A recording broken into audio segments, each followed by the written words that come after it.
like the conversation around horror was a little dark, you know. It wasn't that dark. So there was so we have a we have a series that we're in development with. Something that I created is called Until I Met You. And I had tasked Jeffrey, not Milo because he's already seen it before, but I had tasked Jeffrey to watch Sex in the City. And hearing his thoughts about some of these characters, like, actually was some of the funniest takes that I think I've ever seen, because it's completely valid. Like, I think you have the most valid takes about these characters. But yeah, Jeff, I wanted to hear your thoughts, because not only did you watch the show, you watched both movies, and then you watched And Just Like That. So that's what it's called? Yeah. Really? Yeah. Mm-hmm. And why? because that's a catchphrase. And just like that. Oh, right. Yeah, the end of each episode. Yep. So yeah, Jeff.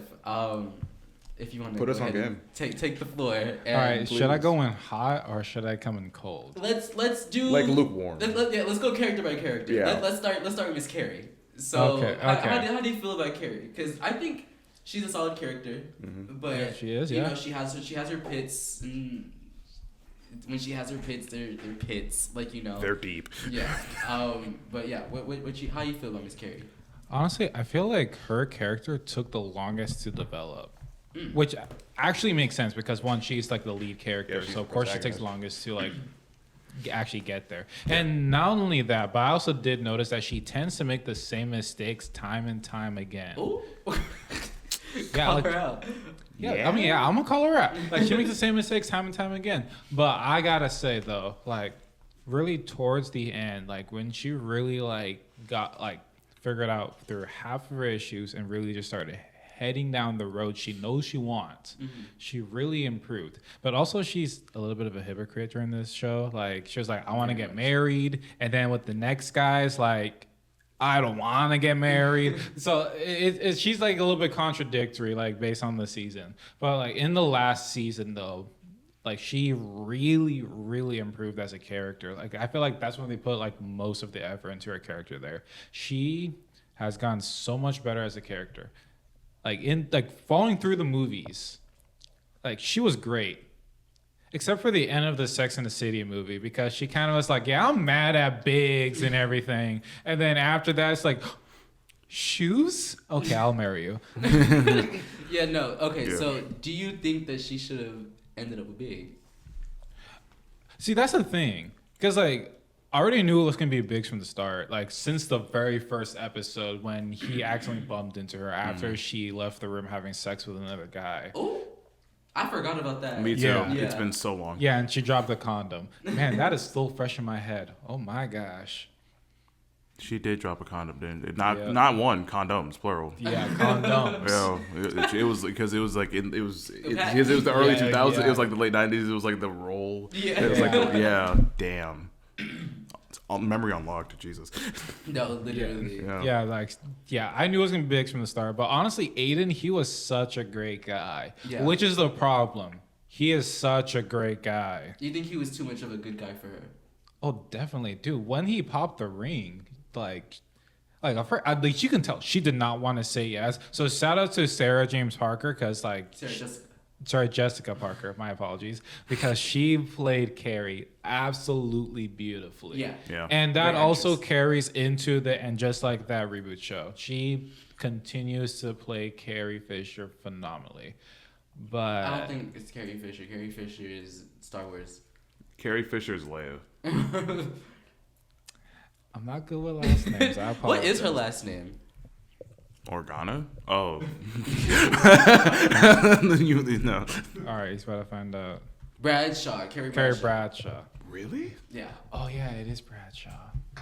Why did I think Fisher? I'm screaming, but yeah, I also feel like Aiden was just too much of a good guy for her. I would have loved her to be with him, but I think it would have been a case of him fixing her, and I don't think she would have liked that. No, like, you know, like I think she wanted to go in with all her flaws, but then at the end of the day, she still really loved Big. like in the back of her mind, if she were to see Big, she would have folded. Like any any moment. She did. She folded every time she did see him. Yeah. But I mean, like that's the thing. When in the movie, remember when they went to Abu Dhabi and they see that made zero sense. Like first of all, she is committed. Like she got no feeling. Okay. And then Aiden, like they were talking about their marriage the entire time, and then he folded. That was super out of character, like entirely. Yeah. Hey, but no worries though, and just like that, they're together again. Yeah. Because Biggs is dead. Oh. Wait, what? Yeah, Big died in the first episode. I don't care anymore. I don't. And yeah, I hate the way they did it. I don't think that they needed to do that. Listen. Yeah, like he really, really improved as a character. Yeah. After the show ended. He changed for her. After the show ended. In the movie. Which is honestly kind of disappointing. So... you want to hear me go about Miranda, don't you? Please yes. indulge us, please. All right, please. So I gotta say, like in the beginning of the show, Miranda was this very intelligent character. Like she's a lawyer. Like she knows what she wants. She also plays with men's emotions. Yeah, that guy kind of got grow quickly. Like she was a character. And then as she progressed, and then she met Steve, who ended up being the one. Like I knew he was gonna be the one. I loved them together. Yeah, they're great. They were great together. They were great together. Like, it was absolutely amazing.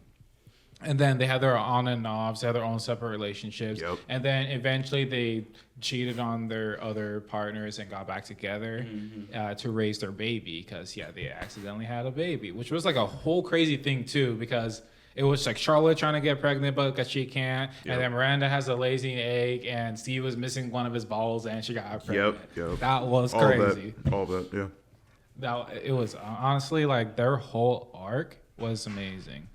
And then we get to, I think, was it the movie? Yeah, we get to the movie. Steve as a character was completely botched for the story. Just so Miranda can get mad, to tell Biggs not to get married, to end up kicking off the entire plot. And it was honestly because of Miranda's selfish reasons why this whole thing happened, because she didn't want to sleep with her own husband. So that makes no sense. Oh, where was I going with this? Oh, fuck Miranda. Wait, so how did you feel about the whole him wanting his little tuna eating because she didn't want to do it? Because it is that was the most uncomfortable. Yeah, it's like you can understand it for 1%, but I feel like you should definitely talk to your partner about this one and get to a common ground before going behind their back and betraying. Because he was tooting that motherfucker up, okay, hoping that she was gonna just yeah, or just not right, just in general, be honest. But then she got mad at him for 6 months because he did it one time, and then that was kind of the catalyst that led to the different event that led to the whole plot of Sex and the City, the movie. Yeah. And then let's skip towards And Just Like That. Because in Just Like That, she starts banging a comedian. Who? While's married. For 3 weeks. So they ruined Sex and the City with the... I would say just Miranda. Yeah, they killed Big. Yeah, they killed Big. Miranda is now a bisexual, and Samantha is no longer really a part of the show. Where is she? She, real life, T is that Sarah Jessica Parker and what is actress name? Kim Cattrall, who played Samantha. They actually have beef and wow. So They beefing. So they said that if there were ever going to be a remake, in which they did, they said Kim was I probably wouldn't go back because of the beef. Yeah. But that sucks. Samantha was in an episode, but the way that they did it they didn't film together. It was just a phone call. Yeah. So Samantha was obviously in a different scene, and like she did her. That was the best part of that episode. It really was. It was the best part because I really feel like Samantha was the heart of the show. Like yeah, she was the most sex positive, and then like she also had her own like challenges to overcome. It's like either being in love with someone else or being in love with herself. Yeah. So like out of she was the most relatable. Yeah, like, she was. Like across all genders. The most respect for Samantha, not Miranda. Fuck Miranda. Okay, but I have to get into my fave. Charlotte. I love Charlotte. Charlotte. Oh my god, dude, she literally like became religious just to marry a guy. Like, that's absolutely insane. That's dedication. That's me coded. Like I'm definitely that person. Like, you know, I would go to those endless bounds to just like prove to you that I want to be with you. Like, you know, and like I love that. And I feel like that was Samantha's character was the most relatable, but I would say Charlotte's relationship style for me was the most relatable. Yeah. And I also feel like that's also has to time, like I have a strong desire to have a family and like, you know, all of that. And I love the way that Charlotte went about starting her family. Yeah. Like, you know, I feel like it was the most authentic.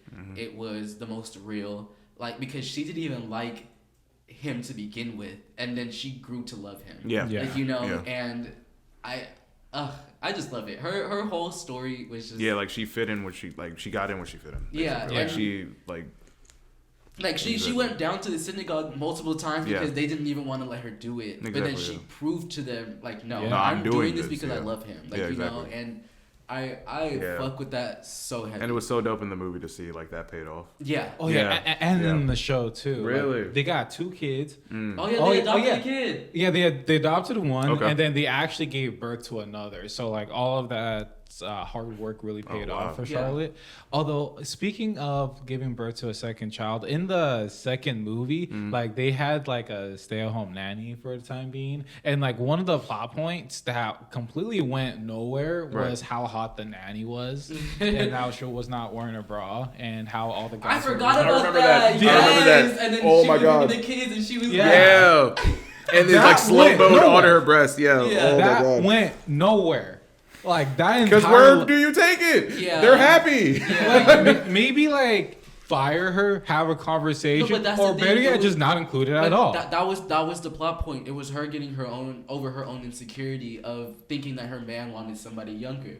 But and like, you know, and that's in actuality, he wasn't even looking at her. He was not paying attention to her at all. Like he's just in love and. He was working. Yeah. He was going to work. Yeah, so I call that manufactured drama. Manufactured drama? Yes. No. Or as a writer, nuance. No, there was nothing nuance about that. No, again, she was fighting her own insecurity. Like that. That's... Because you were seeing it through her perspective. You weren't seeing it through the male gaze. Well, maybe because I was, watching it through the woman's perspective. I feel like you were watching it a little bit like objectively. Like, like I feel like you were watching it literally and not like metaphorically, or like watching it like interpretively.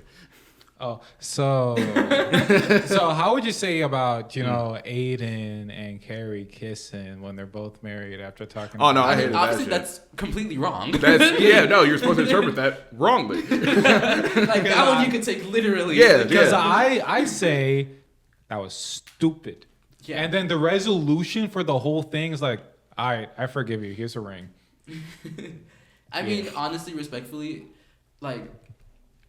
Every couple and every relationship is different. Like, what is it?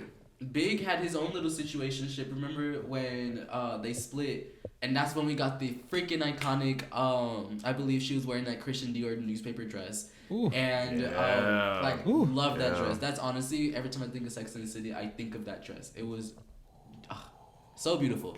But just in that scene where, she meets Big's new girlfriend, wife. Oh yeah, wife. Yeah, I forgot he fully got married to her. Yeah, and it was just like one of those things. Yeah, because she had the inner monologue to the audience about like wife. Yeah. But I just after. loved just those, like, again, every relationship is different, and you just have to take it for what they've been through and what they're willing to go through. Like, you know, like those are two separate things. So she's been through some shit with Big already, and like she kind of knows how to put her feelings aside. And I think Big also is grown enough to know that, like, okay, you did that on vacation on a girls trip. I wasn't there. Like, you know, like exactly. It's your ex. Like, you know, there's different things that I'm sure he took into account, but he can't get mad at it because it's not like she actually like went and fucked him. Like, you know, like exactly. She just kissed him. Like, you know, and she felt guilty about it. So Immediately. that's the only reason why the did. conversation even took place in the first place. So Immediately, yeah. like it was just, I'm sure he felt the guilt and then processed that and was just like, you know, I still want to be with you. Like that doesn't change anything. Yeah, but story wise, like that happened. Pause. Okay, I forgive you. So I mean, I feel like, you know, Big is just a man of very few words, and again, or no words, or just no personality at all, and it's just a blank slate of a character named Big. He likes watching TV. Thanks. like everybody. Have you noticed? He likes watching TV. Have you noticed though? He has no friends. Oh shit. Yeah. Have you also noticed? You don't know anything about him. He likes watching TV. What else? Does he like sports? Expensive things? He likes old movies. These questions I'm asking, the main character asked to her friends. Biggs is not even his real name. No, anyways, it's not. They called him Mr. Miranda. Big. They ruined her character. She made her. I don't know. Yeah, it was John. It's John Big. I think so. Yeah. Anyways. No, is that his last name, Big? No, that's just a nickname. Right. Wait. What the fuck is his full name? I don't know. Well, John Henry Irons. Anyway. Whoa, dude. But no, another thing about Sex and the City that was dope is the soundtrack. The soundtrack was pretty good. Specifically for his name was John James Preston. That's terrible. I'm glad they call him Big. Yeah. But no, the soundtrack was fire for that show. No, absolutely. Especially because of the time period it was in, with the artists that are coming out, and it also is also set in New York, which was like the scene of like the post-punk revival of the 2000s, with like the Strokes, and then you got Vampire Weekend and stuff like that. So like it's interesting how some of those songs ended up in the show about seemingly nothing. No, it was about sex. In the city. And relationships. Sex. And the city. Yeah.